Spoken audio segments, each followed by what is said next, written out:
En los laberintos de la ciudad y de las páginas,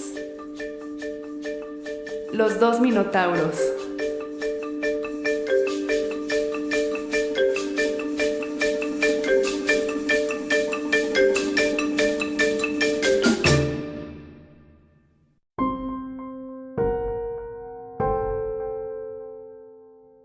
No abra nunca una puerta. Estás adentro, y el alcanzar abarca el universo, y no tiene ni anverso ni reverso, ni externo muro ni secreto centro. No esperes que el rigor de tu camino, que tercamente se bifurca en otro, tendrá fin. Es de hierro tu destino, como tu juez. No aguardes la embestida del toro, que es un hombre y cuya extraña forma plural da horror a la maraña, de interminable piedra entretejida. No existe, nada esperes, ni siquiera en el negro crepúsculo la fiera. Jorge Luis Borges. Hola, ¿qué tal? Sean todos ustedes bienvenidos a este Dédalo, que seguramente será su preferencia. Tengo el día de hoy que quiero presentarles a Pedro Guillén Mejía, que es el otro minotauro que estará en contacto con ustedes episodio con episodio. Pedro. ¿Qué tal, Dani? ¿Qué tal a todos los que nos escuchan? Muchas gracias por el espacio, muchas gracias por la invitación. Encantado de poder estar participando en este podcast, iniciando con el pie derecho, que es hablando del mito del minotauro. Este podcast tiene toda la intención de ser ambulante, de andar de café en café, así que si eventualmente se escucha el barullo propio de un café, es porque precisamente esa es su naturaleza. El choque de las tazas, los cubiertos, las sillas arrastrándose, el murmullo de las personas, el crujido de un pan que se muerde, la bebida, la cuchara. Entonces es parte de su naturaleza. La otra es de que este podcast tiene una intención con respecto a la literatura. Definitivamente, el podcast se centrará en aspectos literarios, en aspectos culturales en general, religiosos, mágicos, mitológicos. Es decir, hablaremos de todo un poco, siempre y cuando respetemos las bases de todo aquello que sustentan las cosas. Vamos a tomar a historiadores, vamos a tomar a arqueólogos, antropólogos, sociólogos, psicólogos, en fin. Es muy amplio el abanico de posibilidades que podemos nosotros generar sobre la mesa. No sé si escritores, pero definitivamente lectores, dos lectores para todos nuestros oyentes sí tienen aquí al frente de este podcast. En eso no voy a discutir, somos lectores asiduos que estamos comprometidos a estarnos documentando día con día.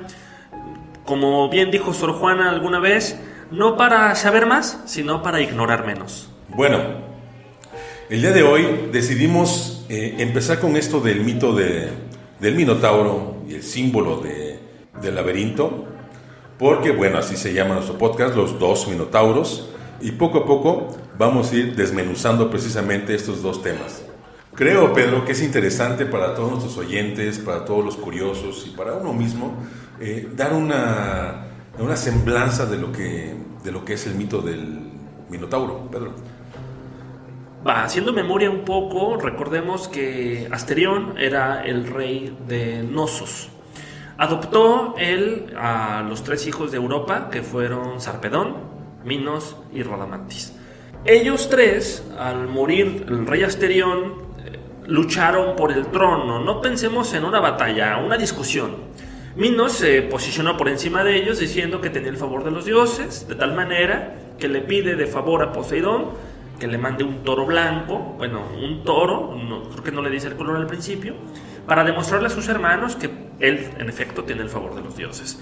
Llega el toro de las aguas, tal cual como lo había pedido Minos, y en automático se convierte en el rey de Knossos.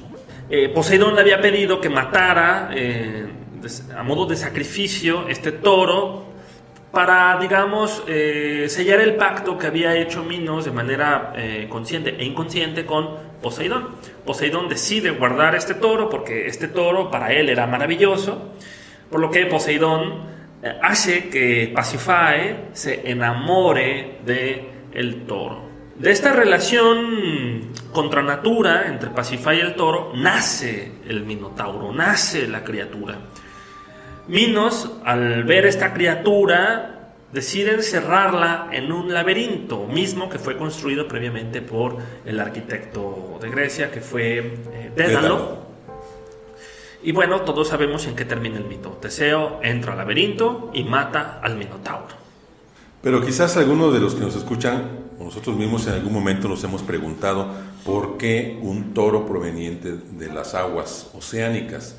Permítame platicarles un poquito sobre el significado del toro en diferentes culturas, como por ejemplo en los celtas, en África, los persas, con los egipcios y a lo largo del Mediterráneo tienen varias coincidencias. El toro, en pocas palabras, es símbolo de procreación y fertilidad en todas ellas. Según la psicología, inconscientemente en el colectivo remite a la figura paterna.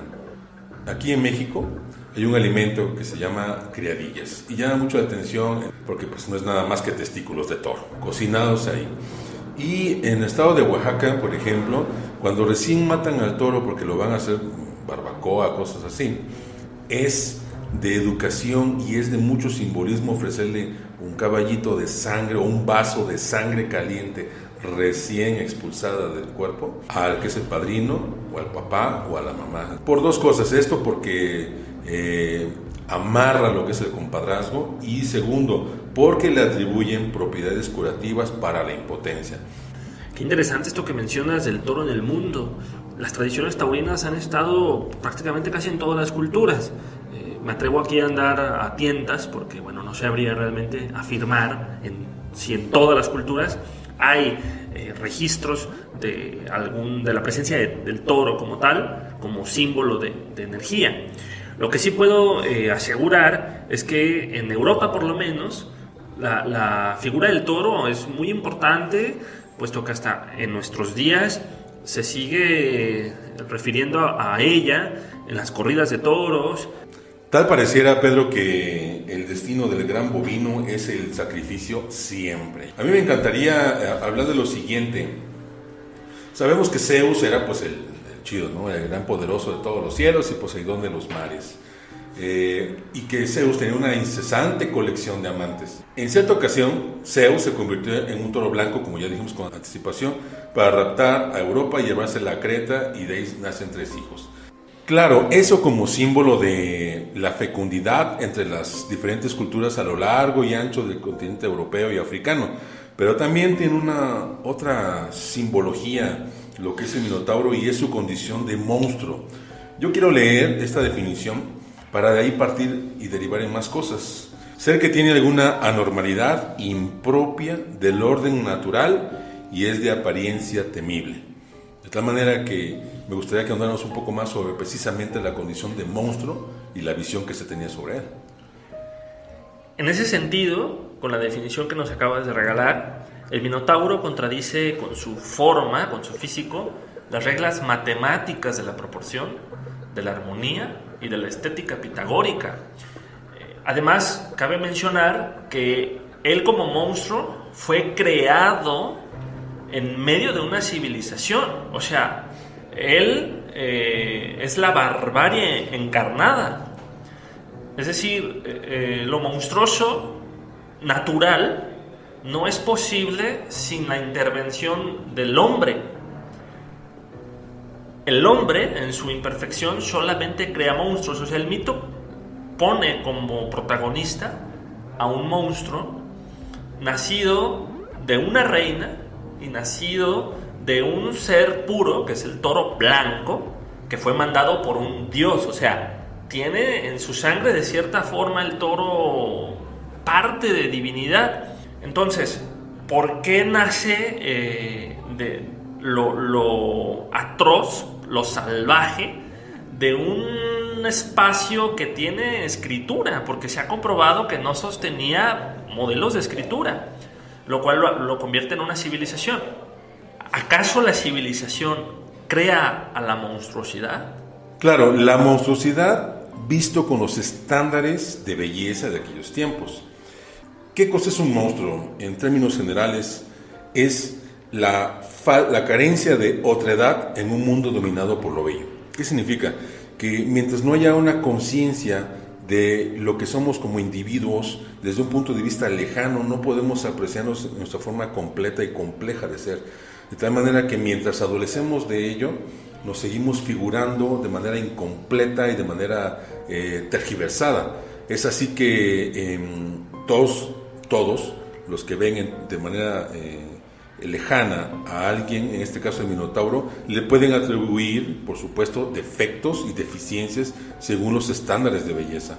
Hay que tomar en cuenta también, Dani, que la divinidad daba como fruto en sus hijos los semidioses, los placeres, las virtudes, la fertilidad, los dones y las sabidurías. En cambio, aquello que no era divino, o sea, lo profano, generaba lo que rompía estos estándares de lo que has mencionado, de la sociedad. Creaba lo monstruoso, lo irracional, lo aberrante, lo incómodo para los sentidos, la podredumbre.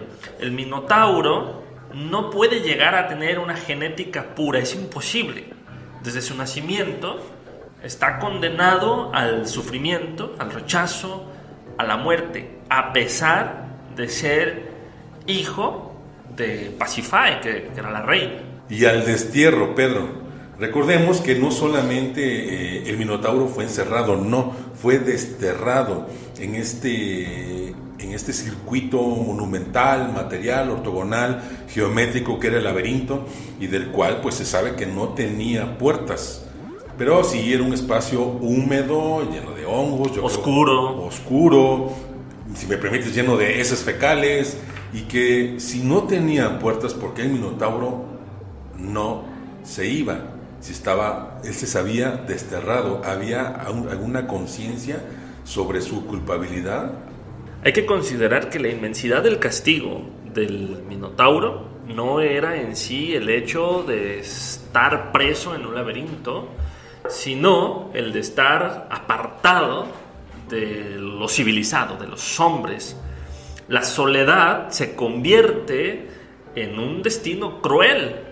El Minotauro está herido de soledad, está herido de marginalidad y al mismo tiempo está herido, pienso yo, de esperanza. Pero ahorita no quisiera ahondar en esto de la esperanza, porque bueno, creo que también hay que hablar un poco de lo que probablemente sintió el Minotauro estando dentro del laberinto, ¿no? Porque se sabe desde la psicología que una persona puede llegar a alucinar al estar en un lugar tan reducido, en un lugar tan pequeño. O tan grande, irónicamente, en un espacio tan grande con esas dimensiones. Quiero insistir con la situación de que el Minotauro tenía una conciencia, tenía emociones y tenía una naturaleza humana que no podía escapar de ella. Los efectos de estar encerrado, Pedro, poca estabilidad, rápidos y frecuentes cambios de humor. Esto agregado a su naturaleza bestial. La inflexibilidad adaptativa y la tendencia a estar en círculos viciosos, o sea, repetir. Y esto me recuerda a los animales de los zoológicos que de repente están vueltas y vueltas y vueltas. El Minotauro, en un espacio arquitectónico de esta naturaleza sin puertas, tuvo necesariamente que haber sufrido alguna de estas aberraciones y consecuencias, de tal manera que no era tanto que no hubiera puertas el que no pudiera salir, sino que se distorsionó su realidad, su percepción de ello, del tiempo, y quizás repitió algunos círculos viciosos. Claro, quizá pudo haber estado en la misma galería un par de veces sin haberse dado cuenta. Hay que recordarnos que hay un libro que se llama Alucinaciones, escrito por Oliver Sacks, en el que él nos habla en un capítulo acerca del síndrome del preso, que es este momento en el que las personas que llevan mucho tiempo visualizando un mismo espacio tienden a la alucinación. Es probable que el Minotauro, en ese sentido, llegara a pensar en que lo que tenía delante de él no era la realidad, sino otra cosa. Y por eso revisitaba los pasillos, revisitaba las galerías, los talleres, lo que configurara al laberinto. De tal manera que yo me pregunto, Pedro, si cada 3 o cada año o cada 7, 9 años, según varias versiones que dicen que eran, recuerdas, ofrecidos las doncellas y los jóvenes de Atenas como una especie de ofrenda, ¿verdad? Como sacrificio, si realmente él, pues era un momento esperado para él, porque dentro del encierro y la soledad, cada periodicidad en la que venían seres humanos, puesto, y recordemos que es otra de las circunstancias por las cuales el Minotauro fue desterrado, no solamente lo aberrante y la vergüenza hacia su familia, sino también la peligrosidad que representaba al encontrar en la carne humana su fuente de alimento. Yo siempre me hago esta pregunta, si realmente era una cuestión natural o era una cuestión, pues, quizás de defensa. Hasta de supervivencia. El Minotauro, al estar constantemente olisqueando los aromas, el humus de las personas que llegaban, seguramente tenía hambre, iba hacia esos pasillos, iba hacia donde sea que estuvieran estas personas y los devoraba, que me parece es algo barbárico, ¿no?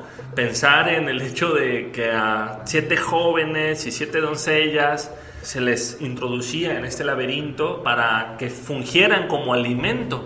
Hay algo muy interesante acerca de esto, ¿no? Antes de adentrarnos en lo que seguramente nos interesa mucho más, que es la batalla entre el Teseo y el Minotauro. Hay una obra de teatro que escribió Julio Cortázar en la que se llama Los Reyes. Estos 7 jóvenes y estas 7 doncellas no son, y esto es algo muy interesante desde la visión argentina, alimento para el Minotauro, sino que son personas que le harán compañía, que estarán con él tocando algún instrumento, que estarán con él probablemente leyendo alguna loa enojosa, estarán en el festín, con el vino, con las palabras. O sea, la visión del Minotauro aquí ya se vuelve bifurcada.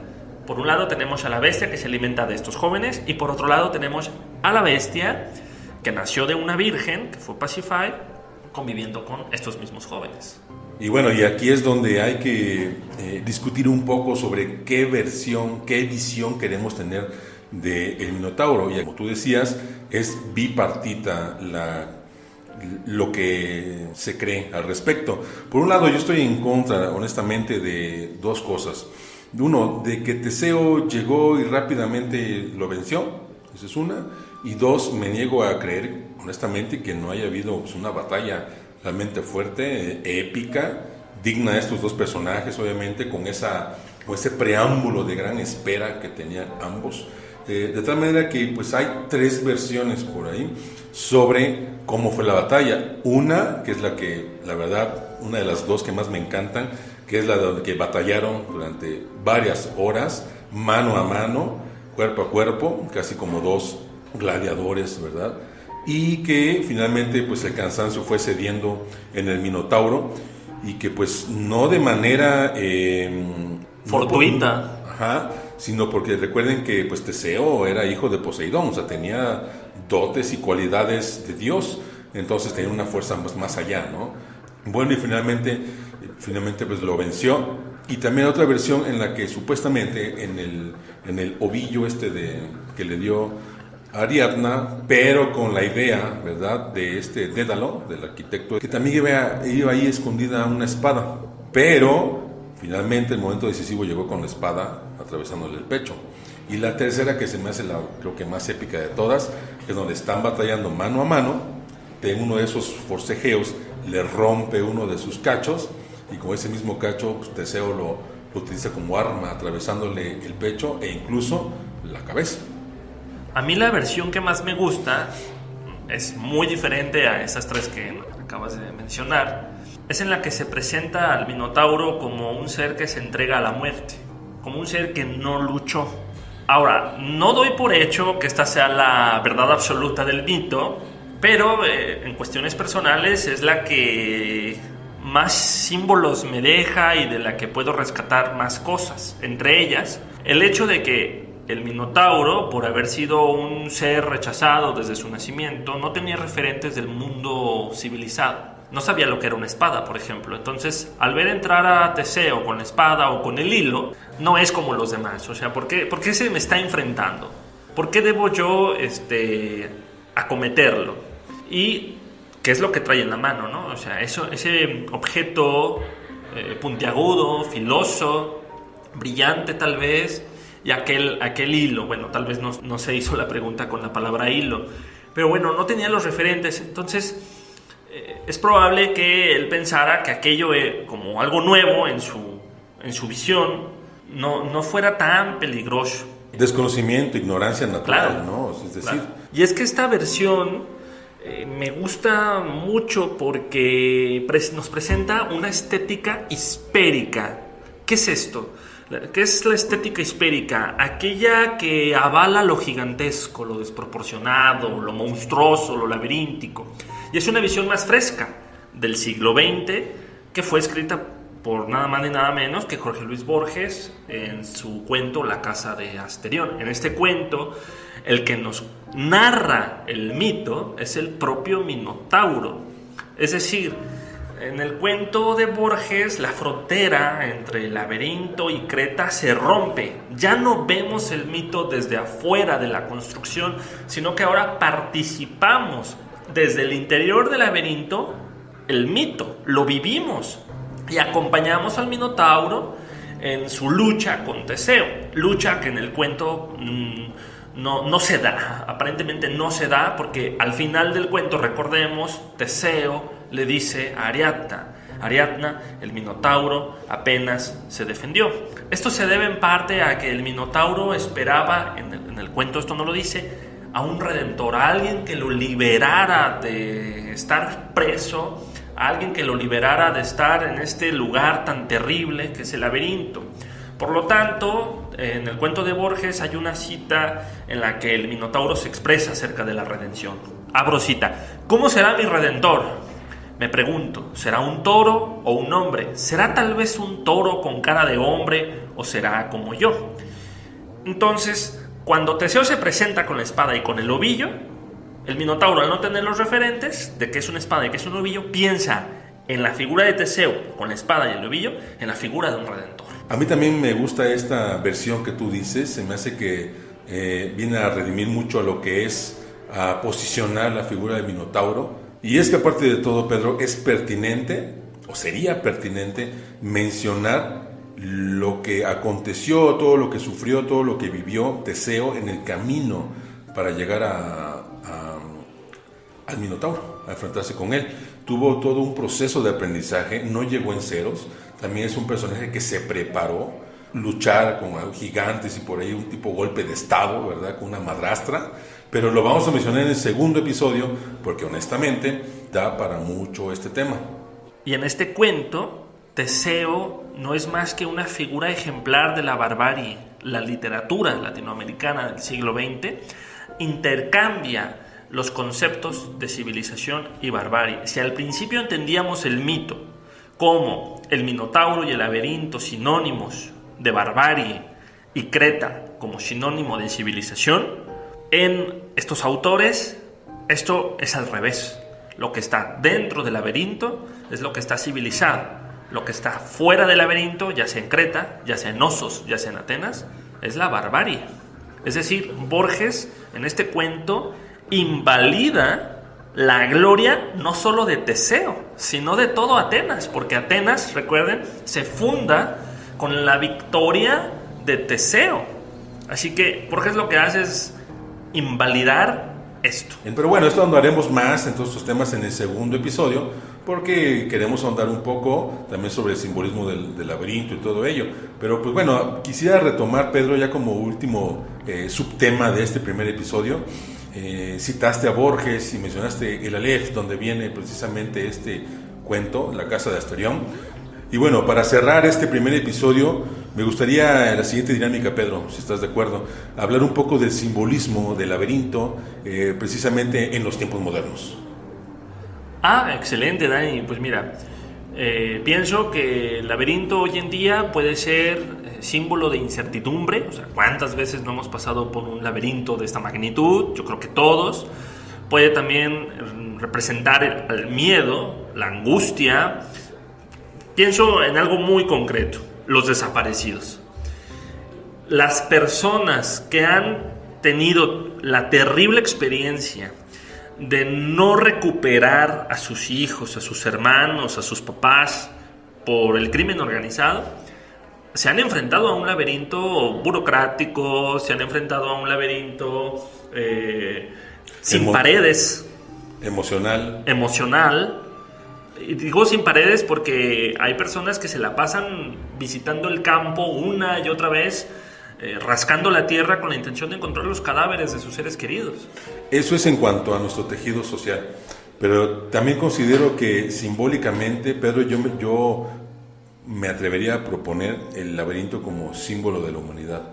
Encuentro varios significados contemporáneos a la figura del laberinto, ¿no? Ya sea con o sin paredes, ¿verdad? Tangible o no. Todos nosotros tenemos nuestros propios laberintos emocionales, ¿verdad? Y nuestros propios minotauros. Ante el día a día, ante esta situación a veces de tener la necesidad de decidir en un pensamiento binario. ¿Qué significa esto? ¿Lo hago o no lo hago? ¿Qué hubiera sido comparado con lo que es? ¿O lo blanco o lo negro? Entonces, este laberinto o esta presentación, ¿verdad?, de la problemática para cualquier persona, un nuevo problema, es precisamente el inicio de algo que puede ser laberíntico, una decisión, el olvido, la memoria, los sentimientos, el corazón. Bueno, laberintos también los hay en las bibliotecas, por ejemplo, ¿no? No por nada, recordemos, hay un escritor que se dedica a trabajar este tema, que ya más adelante también abordaremos. La calle, bueno, técnicamente todo puede ser un laberinto, la mente humana, los mitos. O sea, a la hora de estudiar los mitos, uno se mete de bruces. Y bueno, podríamos hablar de infinidad de significados arbitrarios o basados en la idiosincrasia de diferentes culturas, pero no es el caso. Además, esto es un podcast, no un sueño. Pedro. Antes de irnos, me gustaría dejar dos preguntas sobre la mesa. ¿Existió realmente el laberinto? ¿Y existió realmente el Minotauro? Bueno, adiós.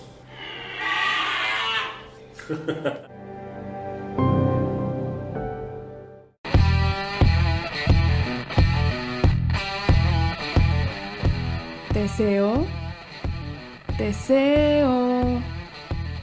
Bueno, esto fue Los Dos Minotauros.